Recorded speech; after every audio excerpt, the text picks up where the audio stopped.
Could the 76ers fire Nick Nurse after just 2 seasons with the team and hire Taylor Jenkins? If you do not know, Taylor Jenkins, former Memphis Grizzlies head coach, was just fired by the team during his 5th year with Memphis, just a couple of weeks away from the start of the NBA playoffs here on March 28th, when the news broke from Shams Charania that the Grizzlies have parted ways with Taylor Jenkins. That morning, he was called into the front office, fired in person, and it was really a stunning dismissal across the NBA. We were sitting in the Chat Sports office. Notification came up that Taylor Jenkins was fired. We were all like, huh? This Memphis Grizzlies team, again, we're just a couple weeks away from the playoffs, and they are right there in the thick of things in the Western Conference playoff race. He now becomes one of the top head coaching candidates for the upcoming cycle, had a 5.39 winning percentage with the Memphis Grizzlies. When you look at the betting odds, this is from Bovada, for Jenkins' next team that he will be coaching, the Sixers are the favorites at plus 400 to land Taylor Jenkins this offseason, followed by the Bulls, the Spurs, the Kings, and the Suns. So we're going to talk about it. Could Taylor Jenkins be the next head coach of your Philadelphia 76ers? Before we get into it, today is Monday, March 31st. That means it's the last day of March and the last day of our sub battle here between us at 76ers Now and the Miami Heat Report. They do hold a 26 subscriber lead on us going into this final day, but I know we can make that up. If you want year-round coverage of the Sixers that is informative, insightful, entertaining, we are the place to be. Hit that sub button, lock us in for year-round coverage. I'll start with this. I don't want Nick Nurse fired. So we're going to talk about bringing in Taylor Jenkins and letting Nick Nurse go, but I do not think Nick Nurse should be the one to blame for what has happened this year with the 76ers. There's really only one way that I see the Sixers parting ways with Nick Nurse, and that is if they decide as an organization that they want a total reset this offseason. They want to trade Joel Embiid, they want to try to trade Paul George, and they want to move forward with a new voice, a new direction. Maybe they even fire Daryl Morey. Who knows? He could stay. Fire Nurse sort of as a last-ditch effort to save his job. But that's the only way I see Nurse leaving. I don't think the Sixers would part ways with their head coach, and I don't think it makes sense for them to do that either, because I think he's done a good job when he's had a healthy team. Now, talking about Taylor Jenkins, obviously very weird timing with when he was fired this late in the season. We've never really seen something like this happen very often in the NBA, so it confused a lot of people, right? So why was Taylor Jenkins fired? Well, we finally got some insight over the past couple of days as to why this happened. The Athletic put out an article with a few different writers, and they kind of had their insights and their expert opinions and inside information on why Jenkins was fired at this time. When it came to Taylor Jenkins and his future in Grind City, the writing was on the wall last summer. In early July, the Grizzlies front office made the unilateral choice to swap out 5 members of Jenkins' coaching staff. Per league and team sources, Jenkins became emotional in these final exchanges with his jettisoned coaching colleague. So that obviously did not sit very well with Taylor Jenkins, that a lot of his coaching staff was fired. And then Memphis, despite all this, had a good start to the year. But right around the All-Star break, around February, they really started to struggle, and they've really been struggling as of late. On February 7th, they were 35-16, nearly 20 games over 500. But now as we sit here on March 31st, the Grizzlies are 44-30. So quick math, that is 9-14 over this last stretch of games. And as a whole, they've lost 14 of their last 23 games in total. And then this is really the big one. When you look at a team like Memphis, fighting in that Western Conference, you don't want to be the kind of team that beats up on the bad teams but can't beat any of the good teams, right? You're not going to win in the playoffs if that's what you do all season long. Well, the Grizzlies have had 9 straight losses to winning teams by an average of 12.8 points. That is the average that they lose by to these winning teams in their last 9 losses. And as a whole in the season, 33-9 versus losing teams. Great, congrats. You can beat the bottom feeders of the NBA. But 11-21 against winning teams. And there have been reports that Ja Morant was growing frustrated with the way the offense was because the Grizzlies changed their offense this year. But that was not up to Taylor Jenkins. The front office, with the new coaching staff they brought in, wanted to run a different kind of offense than what Taylor Jenkins wanted, so he didn't really have much of a choice. So that frustration isn't really directed towards Jenkins there, but of course, he still ultimately ended up being fired anyway. So if he has all these issues and if he was one of the only coaches to be fired this late into a season, well, why would the Sixers even want him? Why is he an intriguing candidate? Because although I said I wouldn't want to fire Nick Nurse, I do think Jenkins is still a really good coach in this league. Well, for starters, when it pertains to Philadelphia in particular, Jenkins does actually have some Philadelphia ties. And I did not know this before diving in and doing some of the research, but Jenkins actually graduated from UPenn back in 2007, and he founded and coached in the Penn West Philly Basketball League for high schoolers at Sayre High School University in Philly. And they obviously played basketball in this league, but it was also an opportunity to help these young kids grow. He helped them with their homework, helped them, with personal things in their lives. So just that type of thing, being able to help them along in that Philadelphia connection, a big deal when you think about his ties to Philadelphia. Now, after he graduated and began his real coaching career, Jenkins' coaching resume got started as an assistant head coach in the NBA G League with the Austin Toros as an assistant from 2008 to 2012, was promoted to the head coach the following year, 12 to 13. Then he made his rise to the NBA, where he was an assistant from 13 to 18, an assistant then for the Bucks, the following year, 18 to 19, where since 2019 up until now, of course, he has been the Grizzlies head coach. And as a whole, he's done a pretty good job. Now, the record doesn't always indicate that because Memphis, over the past 5 seasons, has been one of the most injured teams in the NBA. You see, he came in 2019-20. They went 34 and 39. Of course, that was the shortened COVID year. That's why the records are all off. Then the following year, 2020-2021, was also a shortened season coming off that bubble run, 38 and 34. Then his first real full season as the head coach of the Grizzlies, they went 56 and 26. Following year, 22-23, 51 and 31. Some great seasons there. Then last year, Memphis was just ravaged by injuries. All their top players were out for various portions of the year, and they were not very good. And even this year, the injury issues have continued, but they've still been able to win games. We're about 70 games into the year so far. Ja Morant's played just 44 games. Desmond Bane has missed about 10 games on the year. Santi Aldama has missed a good amount of time, only 58 games played. And two of their better players from last year, Gigi Jackson and Vince Williams Jr., have only played 22 and 25 games respectively. So they've had a lot of injuries, but they've still been able to win games because of their depth and because of their coaching.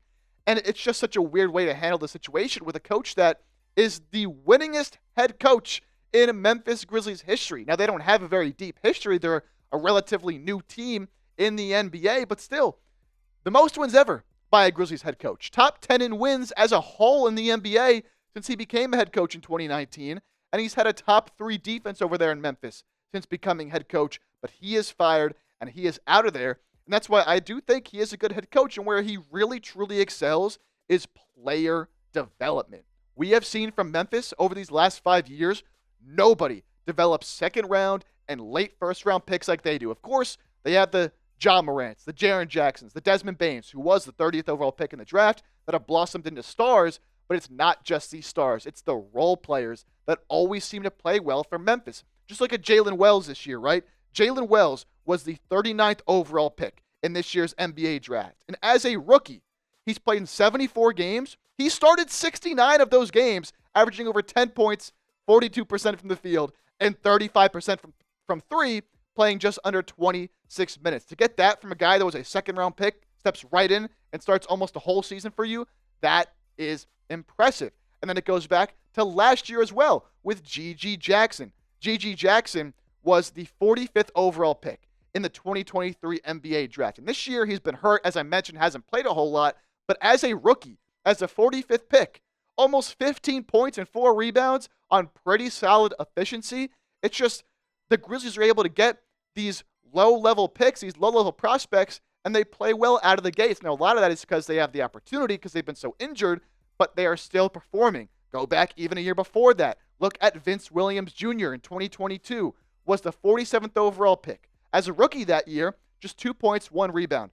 Didn't play a whole lot, obviously not a key part of the rotation. But the following year in 2023, jumped up to 10 points and 5.5 rebounds. Again, has been hurt this year, but you see those types of jumps from these players. Santi Aldama, a player we've talked about a lot, the past year or so as a possible trade target for the Sixers.